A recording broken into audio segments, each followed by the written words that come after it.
బట్టతలతో బాధపడుతున్నారా? ఆధునితనమైన పద్ధతిలో hair transplantation చేయబడును. Face clinic, Hyderabad. నమస్కారం మహేష్ గారు. నమస్తే నాగరాజ్ సార్. అబండెన్స్ ఇంటెలెక్చువల్ అంటే ఇంటెలిజెన్స్, సో దానికి అంటే సంపద సృష్టికి సంబంధించిందే మీరు ఎక్కువగా చెప్తూ ఉంటారు. ఏప్రిల్ 14th జరిగినటువంటి క్లాస్ ఏ విధంగా ఉండబోతుందంట?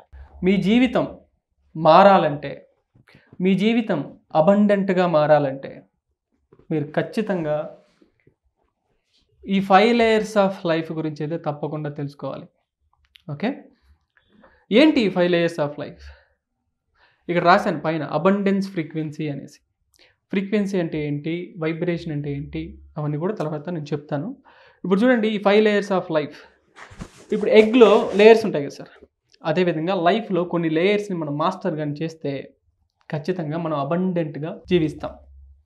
హెల్త్లో కావచ్చు, రిలేషన్షిప్లో కావచ్చు, ప్రాఫిట్స్ ఇన్ బిజినెస్లో కావచ్చు, ఓకే, మనీలో కావచ్చు, అన్నిట్లో మనం అబండెంట్గా నివసిస్తాం. ఇక్కడ చూడండి, ఫస్ట్ ఏంటి, yin yang balance, yin energy, yang energy. Sir, yin energy అంటే ఫెమినైన్ ఎనర్జీ, యాంగ్ ఎనర్జీ అంటే మేల్ ఎనర్జీ. ఒక మనిషిలో అమ్మాయి అన్నా కావచ్చు, అబ్బాయి అన్నా కావచ్చు, ఇద్దట్లో 2 ఎనర్జీస్ ఉంటాయా, లేకపోతే ఓన్లీ ఒక ఎనర్జీ, మేల్స్ అంటే మేల్ ఎనర్జీ మాత్రమే, ఫిమేల్స్ అంటే ఫెమినైన్ ఎనర్జీ మాత్రమే, ఇలా ఉంటుందా? అలా ఏముంటుంది, ఇద్దట్లో 2 ఎనర్జీస్ ఉంటాయి కదా. బై డిఫాల్ట్ మేల్స్లో స్ట్రాంగెస్ట్ ఎనర్జీ ఏంటి, మేల్ ఎనర్జీ. బై డిఫాల్ట్ ఫిమేల్స్లో ఏ energy strong, emotional energy. Emotional energy, that means feminine energy. ఉదాహరణకి ఫిమినైన్ ఎనర్జీ కొన్ని క్వాలిటీస్ చెప్పండి, కొన్ని క్యారెక్టరిస్టిక్స్ కొన్ని చెప్పండి. మీరు అన్నట్టుగానే ఎమోషనల్, కొంచెం సెన్సిటివ్గా ఉంటారు. సెన్సిటివ్ అంటే అబ్బాయిలు సెన్సిటివ్ కాదా, అలా కాదు. But when compare to male energy, mentally strong ఉంటారు కూడా. ఎస్ ఎస్, ఫిజికల్ స్ట్రాంగ్గా అబ్బాయిలు ఉంటారు. ఫిజికల్గా స్ట్రాంగ్గా ఉండడం అనేది అబ్బాయిల యొక్క క్యారెక్టరిస్టిక్, అంతే కదా. ఎమోషనల్ స్ట్రాంగ్ అనేది అమ్మాయిలు ఎక్కువ ఉంటారు. ఎస్ ఎస్, అంటే దట్ ఇంపార్టెంట్. అబ్బాయిలు ఎమోషనల్ స్ట్రాంగ్గా ఉండరా, అలా కాదు.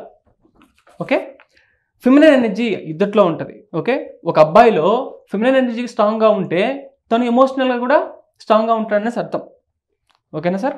ఇప్పుడు కొన్ని క్వాలిటీస్ చూస్తే, ఎంపతి ఫిమినైన్ ఎనర్జీనా లేకపోతే మేల్ ఎనర్జీనా సార్? ఎంపతి అనేది ఫీమేల్లో ఎక్కువ ఉంటుంది. రెస్పాన్సిబిలిటీ ఫిమినైన్ ఎనర్జీకి సంబంధించింది. అవును, ఎక్కువగా ఫిమేల్స్లోనే ఉంటుంది, మనం చూస్తాం. కానీ అబ్బాయిల్లో చాలామంది అబ్బాయిలు కూడా స్ట్రాంగ్గా ఉంటారు ఎమోషనల్గా. ఫిమినైన్ ఎనర్జీ వాళ్ళలో స్ట్రాంగ్గా ఉంటే ఎంపతి కూడా వాళ్ళు చూపించగలరు. ఆ క్యారెక్టరిస్టిక్, ఆ క్వాలిటీ కూడా వాళ్ళలో ఉంటుంది. ఓకే, అంటే మిగతా వాళ్ళలో లేవా అంటే అలా కాదు, సప్రెస్ అయి ఉంటుంది. ఏ క్వాలిటీ అయినా సప్రెస్ అయి ఉంటుంది సార్, అంతే. ఓకే, దాన్ని ఎలా యాక్టివేట్ చేసుకోవాలి, ఆ క్యారెక్టరిస్టిక్స్ని, ఆ క్వాలిటీస్ని ఎలా యాక్టివేట్ చేసుకోవాలి, యాక్టివేట్ చేసుకున్న తర్వాత బ్యాలెన్స్లోకి ఎలా తీసుకురావాలి అనేది ఈ 14th ఏప్రిల్లో మనం తెలుసుకుంటాం. ఓకే, అదేవిధంగా నెక్స్ట్ ఏంటి సార్, నెక్స్ట్ ఏంటి, values, rules, standards, energy needs. Energy needs. Energy needs అంటే ఇది వరకు మనం డిస్కస్ చేసుకున్నాం దీని గురించి, శక్తి కేంద్రాలు. ఓకే, యాక్చువల్గా ఇదేంటిది, చక్రాస్, 7 చక్రాస్. యాక్చువల్గా అయితే కొన్ని వందల, కొన్ని 10 సంఖ్యలో చక్రాస్ ఉంటాయి. దాంట్లో మెయిన్ చక్రాస్ చూడాలనుకుంటాం. దాంట్లో కూడా మెయిన్ ఏంటంటే ఈ 7 చక్రాస్. ఓకే, రూట్ చక్ర, సేక్రల్ చక్ర, మణిపుర చక్ర, హార్ట్ చక్ర, థ్రోట్ చక్ర, ఆజ్ఞా చక్ర, సహస్ర చక్ర. ఈ ఎనర్జీ నీడ్ అన్నాం కదా సార్. యాక్చువల్గా మన బాడీకి కొన్ని అవసరం, కోరికలు కాదు, అవసరం. మన బాడీ ఉండాలంటే కొన్ని అవసరం. ఏంటేంటివి, ఫుడ్ అనేది అవసరం, గాలి అనేది అవసరం. ఓకే, అదేవిధంగానే వాటర్ అనేది అవసరం, నిద్ర అనేది అవసరం. అదేవిధంగా మన ఎనర్జీ సోల్కి, మన స్పిరిట్కి, ఓకే, మన స్పిరిట్కి, మన ఎనర్జీకి, ఎలక్ట్రోమాగ్నెటిక్ ఫీల్డ్కి కొన్ని అవసరాలు అయితే ఉంటాయి. ఉదాహరణకి సేఫ్టీ అనేది అవసరం, గ్రోత్ అనేది అవసరం, సర్వీస్ చేయడం, కాంట్రిబ్యూట్ చేయడం అనేది అవసరం. ఎప్పుడైతే ఈ అవసరాలు ఫిల్ఫిల్ అవ్వదో ఆటోమేటిక్గా ఈ చక్రాస్ అనేది బ్లాక్లోకి ఉంటుంది. ఈ మాస్టర్ క్లాస్లో మనం ఏం చేస్తామంటే దీని గురించి వివరంగా తెలుసుకుంటాం. బ్లాక్ అయిందా, అన్బ్లాక్ అయిందా, రూట్ చక్ర ఓవర్ యాక్టివేషన్లో ఉందా, అండర్ యాక్టివేషన్లో ఉందా, లేదా బ్లాక్లో ఉందా. అదేవిధంగా సేక్రల్ చక్ర, అదేవిధంగా మణిపుర చక్ర. 7 చక్రాస్ స్ట్రాంగ్గా ఉందా, వీక్గా ఉందా, అండర్ యాక్టివేషన్లో ఉందా, ఓవర్ యాక్టివేషన్లో ఉందా, బ్యాలెన్స్గా ఉంటే స్ట్రాంగ్గా ఉందా లేదా. ఒక బ్యూటిఫుల్ సీక్రెట్ ఒకటి చెప్తాను. ఓకే, మల్టీ మిలియనర్స్ బిలియనర్స్ పాటించే ఒక సీక్రెట్ ఏంటంటే వాళ్ళు ఆజ్ఞా చక్ర బేస్ మీద వెళ్తారు. అంటే వాళ్ళు ఎదుటి వాళ్ళకి ఏదో ఒకటి చేయాలి, ఎదుటి వాళ్ళకి మంచి చేయాలి, నా బిజినెస్ ద్వారా ఎదుటి వాళ్ళకి మంచి చేయాలి, నా కస్టమర్స్ని నా క్లయింట్స్ని ఎంత జెన్యూన్గా వాళ్ళని కేర్ తీసుకోవాలి అనే ఆలోచనతో ఎప్పుడైతే వెళ్తామో, అనే విజన్తో ఎప్పుడైతే వెళ్తామో, ఆటోమేటిక్గా ఈ 7 చక్రాస్ అనేటివి అలైన్మెంట్లోకి వచ్చేస్తాయి. ఓకే, అన్నీ స్ట్రాంగ్గా బ్యాలెన్స్గా తిరుగుతాయి.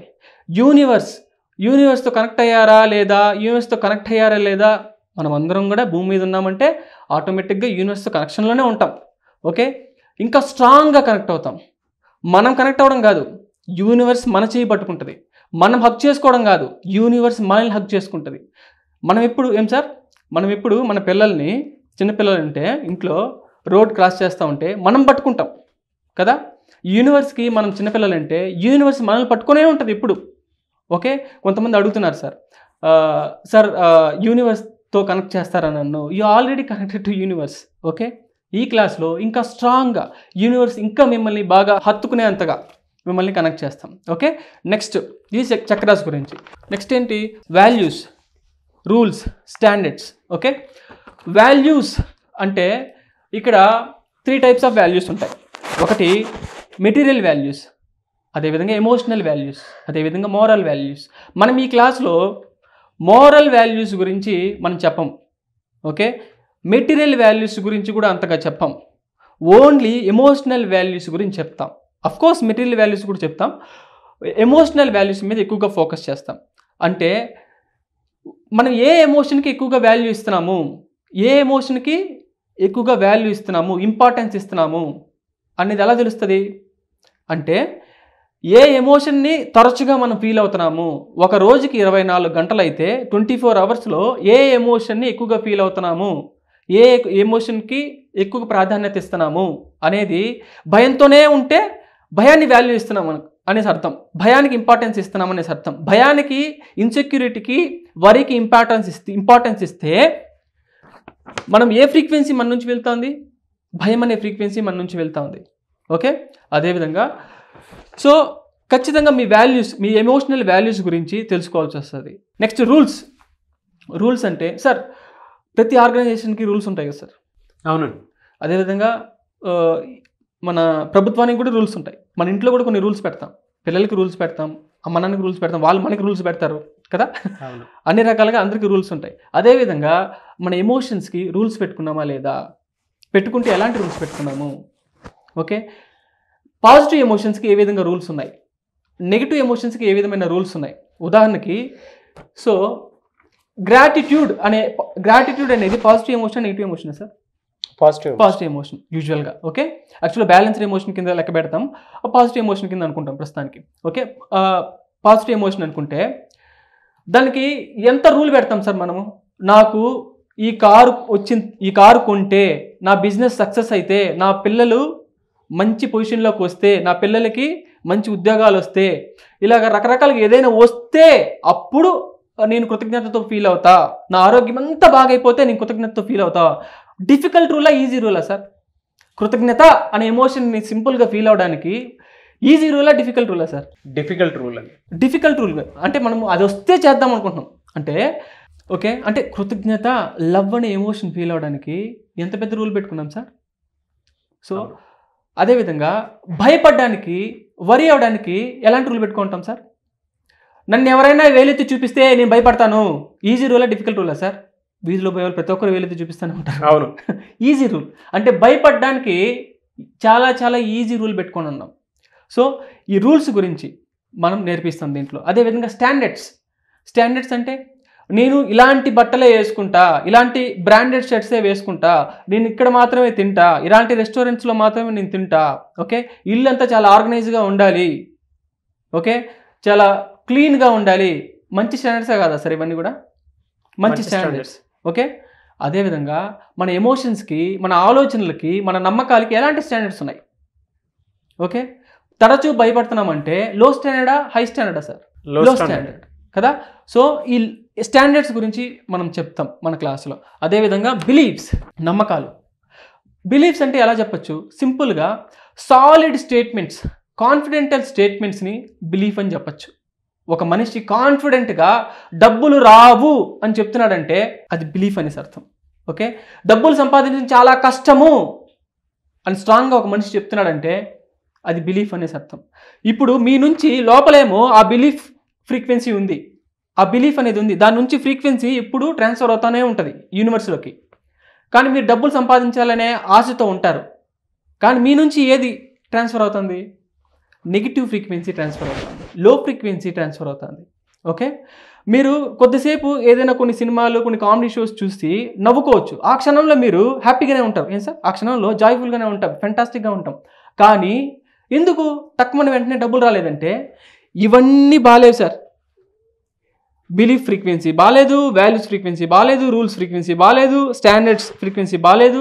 ఓకే, అదేవిధంగా ఇన్యాంగ్ ఎనర్జీ బాగాలేదు, చక్రాస్ అలైన్మెంట్ సరిగా లేదు. ఇవన్నీ ఈ ఫ్రీక్వెన్సీ అంతా కూడా సరిగా లేకపోతే ఓన్లీ ఆ క్షణంలో నేను నవ్వాను, నేను ప్రతిరోజు నవ్వుతూనే ఉన్నాను, కానీ నాకు డబ్బులు రావట్లేదు, నా జీవితం అద్భుతంగా మారట్లేదంటే ఈ ఫ్రీక్వెన్సీ అంతా ఎప్పుడైతే మనము అలైన్మెంట్లో పెట్టుకుంటామో, పాజిటివ్ ఫ్రీక్వెన్సీగా మార్చుకుంటామో, అప్పుడు మన స్టేట్ ఆఫ్ బీయింగ్ అనేది మారుతుంది. ఓకే, స్టేట్ ఆఫ్ బీయింగ్ అంటే మన గురించి మనం ఏమనుకుంటున్నాం, లైఫ్ గురించి మనం ఏమనుకుంటున్నాం, డబ్బుల గురించి మనం ఏమనుకుంటున్నాం, రిలేషన్షిప్స్ గురించి మనం ఏమనుకుంటున్నాం, ప్రాఫిట్స్ గురించి, బిజినెస్లో సక్సెస్ గురించి మనం ఏమనుకుంటున్నాం అనేది ఫ్రీక్వెన్సీ. ఓకేనా, వైబ్రేషన్ అంటే ఇప్పుడు సౌండ్ వచ్చిందా అంటే ఈ లోపల ఉన్న అణువులంతా కూడా ఆసిలేట్ అయినాయి అనేసి అర్థం. ఈ ఆసిలేషన్స్ని, ఈ షేక్ని వైబ్రేషన్స్ అంటాం, అంతే, నథింగ్. ఫ్రీక్వెన్సీ అంటే మన గురించి మనం ఏమనుకుంటున్నాం అనేది ఫ్రీక్వెన్సీ, స్టేట్ ఆఫ్ బీయింగ్ అనేది ఫ్రీక్వెన్సీ. ఓకేనా, సో ఈ ఎమోషన్స్ అంతా కూడా, ఈ ఫ్రీక్వెన్సీస్ అంతా కూడా మనము అబండెంట్గా మార్చుకుంటాం 14th ఏప్రిల్. సో అందరూ రండి, నేర్చుకోండి. ఓకే, ఇప్పుడు లాస్ట్ ఒకే ఒక్క కోడ్ ఏంటంటే సార్, యూజువల్గానే మన సబ్కాన్షియస్ మైండ్ ఎంతసేపు అయినా సిచ్యువేషన్స్ని, ఓకే, పీపుల్ని, పరిస్థితుల్ని వేలెత్తి చూపించి దాంతో లింక్ చేసుకుంటూ ఉంటాం. Thank you sir. So 14th రోజు క్లాస్ ఏ విధంగా ఉండబోతుందో చాలా డీటెయిలింగ్గా చెప్పారు. April 14th రోజు. సో ఎవరైనా సరే క్లాస్కి జాయిన్ అవ్వాలి అనుకుంటే స్క్రీన్ మీద మీ కాంటాక్ట్ నెంబర్ కనిపిస్తుంది, దానికి మీరు కాల్ ఆర్ మెసేజ్ వాట్సాప్ చేసి వెంటనే ఎన్రోల్ చేసుకోండి. ఎనీవేస్ థ్యాంక్ యూ అండి, thank you so much Mahesh గారు. అయితే చాలామంది క్లాసెస్ అడుగుతున్నారు, ఎప్పుడైనా అవకాశం ఉంటుంది? April 14th master class abundance intelligence. Okay, రండి. దాంట్లో రిలేషన్షిప్ గురించి ఉంటుంది, డబ్బుల గురించి ఉంటుంది, విద్య, అన్ని, కెరీర్ గురించి ఉంటుంది. ఓకే, బిజినెస్లో ప్రాఫిట్స్ గురించి, ప్రాఫిటబిలిటీ గురించి, వీటి గురించి కూడా ఉంటుంది. ఓకే, సో ఎన్ని టాపిక్స్ ఒకే దాంట్లో కవర్ అవుతున్నాయి? అవును sir. Luck and abundance and దాంతోపాటు కెరీర్కి సంబంధించి, వైఫ్ అండ్ హస్బెండ్ రిలేషన్షిప్కి సంబంధించి, బిజినెస్ ప్రాఫిట్స్కి సంబంధించి అండ్ మనీ ఎర్నింగ్ సోర్స్కి సంబంధించి అన్నీ ఉంటాయి అన్నమాట. సో దీర్ఘకాలిక వ్యాధులు, దాని నుంచి ఎలా విముక్తి, అనుబంధాల్లో చక్కటి సఖ్యత. ఓకే, ఎనీవేస్ సో ఎవరైనా జాయిన్ అవ్వాలి అనుకునేటువంటి వాళ్ళు April 14th నుంచి బ్యాచ్ స్టార్ట్ అవుతుంది. స్క్రీన్ మీద మీ కాంటాక్ట్ నెంబర్ కనిపిస్తుంది, అని మీరు కాల్ ఆర్ మెసేజ్ వాట్సాప్ చేసి వెంటనే ఎన్రోల్ చేసుకోండి. అండ్ ఎనీవేస్ థ్యాంక్ యూ అండి, thank you so much Mahesh garu. Very good. Thank you. Suman టీవీలో మీ పర్సనల్ అండ్ బిజినెస్ ప్రమోషన్స్ కోసం కింది నెంబర్కి కాంటాక్ట్ చేయండి.